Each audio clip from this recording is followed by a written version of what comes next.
सांगली, मिरज आणि कुपवाड महापालिकेच्या स्थायी समितीच्या सभेत विविध महत्त्वाचे निर्णय घेण्यात आले. शहराच्या जलपुरवठा व्यवस्थेसाठी सांगली आणि मिरज येथील जलशुद्धीकरण केंद्रासाठी 155 मेट्रिक टन PSE पावडर खरेदीस मंजुरी देण्यात आली.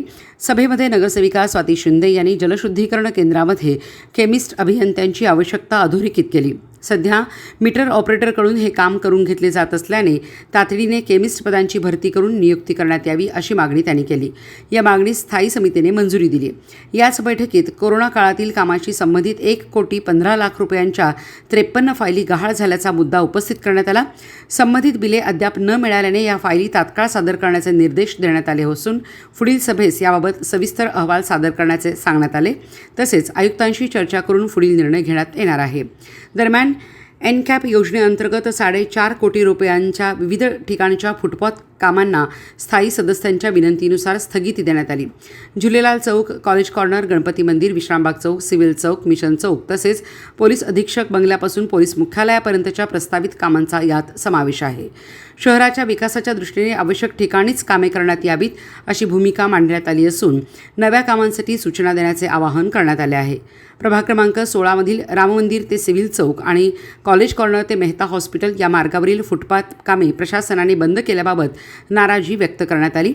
या संदर्भात अहवाल सादर करून कामे पुन्हा सुरू करण्याचे निर्देश देण्यात आले. तसेच नाल्याच्या साफसफाईसाठी वार्षिक 1 कोटी रुपयांचे नियोजन असून संबंधित ठेकेदाराकडून कमी दरात काम करून घेण्याचा प्रस्ताव मांडण्यात आला. या संदर्भातील दराचा अहवाल सादर करण्याचे आदेश देण्यात आले आहेत. या बाग विभागासाठी कामगार पुरवठा तसेच माझी वसुंधरा अभियान अंतर्गत वृक्षारोपणासाठी लवकरच निविदा प्रक्रिया पूर्ण करून कामे गतीने राबविण्यात येतील अशी माहिती स्थायी समितीचे सभापती अतुल माने यांनी दिली.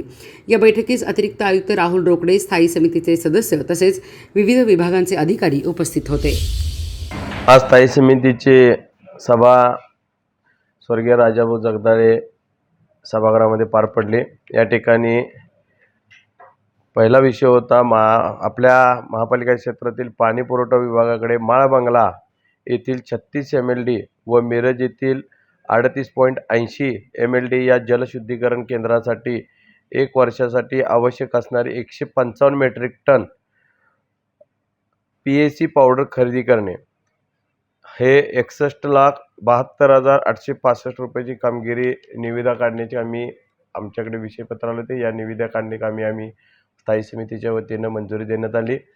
या मंजुरीच्या या ठिकाणी एक गोष्ट आमच्या लक्षात आली की ही जे पावडर मिक्सिंग करताना त्या ठिकाणी महापालिकेच्या वतीनं केमिस्ट हा पावडर मिक्सिंग करत नाही. त्या ठिकाणी मीटर रीडर जो आहे तो या ठिकाणी पावडर मिक्सिंग करतो असं निदर्शनास आलं. तेव्हा प्रशासनाला आम्ही सक्त आदेश दिले की यापुढे सांगली, मिरज, कुपवाड महापालिका क्षेत्रातल्या लोकांच्या जीवाशी खेळ आम्हाला अजिबात चालणार नाही. या ठिकाणी पावडर मिक्सिंग करत असताना केमिस्टच्या पदावरच्या लायक माणसाकडूनच त्या ठिकाणी पावडर मिक्सिंग करून घेण्यात यावी. त्याला प्रशासनाने देखील सकारात्मक प्रतिसाद देऊन त्या ठिकाणी लगेचच तात्काळ आम्ही केमिस्ट या पदाची भरती करून त्यांची त्या ठिकाणी नियुक्ती करू. दुसरा विषय, या ठिकाणी एनकॅप या योजनेतून महापालिका क्षेत्रामध्ये काही कामं मंजूर करण्यात आली होती, पण ही कामं होणे या ठिकाणी अशक्य आहे.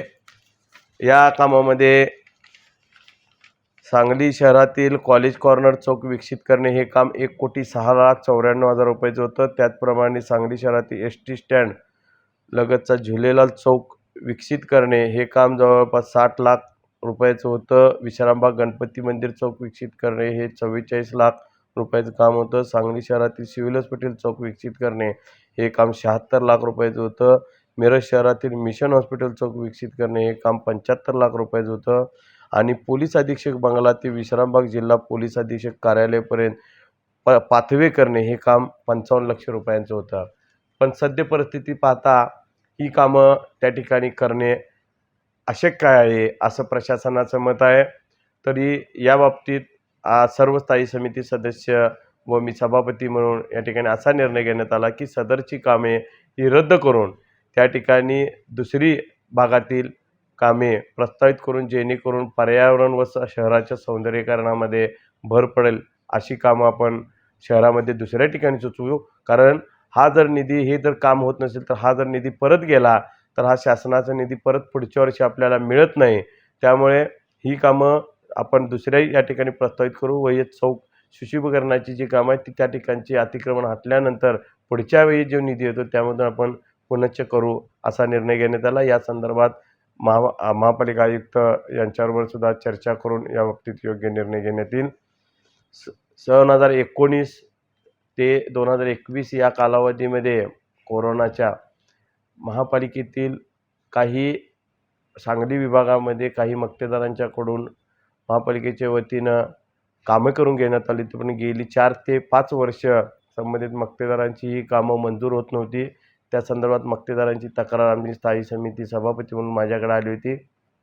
त्या अनुषंगानं सांगली ड्रेनेज विभागाच्या अधिकाऱ्यांना मागच्या मीटिंगमध्ये अहवाल सादर करण्याचे आदेश दिले होते. त्यांनी अहवाल सादर केला या मीटिंगमध्ये. त्या ठिकाणी असं लक्षात आलं की जवळपास 1,15,00,000 रुपयाची कामं ही त्यांनी कोरोना कालावधीमध्ये महापालिकेच्या वतीने करून घेण्यात आली होती. पण त्या कामाच्या नस्ती ह्या आयुक्त कार्यालयातून गहाळ झाल्यामुळे आजतागायत त्या मक्तेदारांची कामं होत नव्हती आणि त्यांना त्याची कामांना मंजुरी मिळाली नव्हती.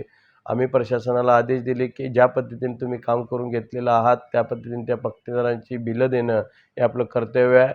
यासाठीसुद्धा आयुक्त मॅडम यांच्याबरोबर पुढे 2 दिवसामध्ये चर्चा करून त्याबद्दलही निर्णय घेण्यात येईल.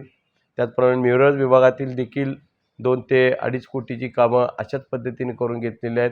त्या देखील मक्तेदारांना न्याय देण्यासाठी ती देखील पुढच्या मीटिंगमध्ये तिथला अहवाल येईल. आल्यानंतर त्यानंतर ते देखील काम आयुक्त मॅडमबरोबर चर्चा करून निर्णय घेण्यात येईल.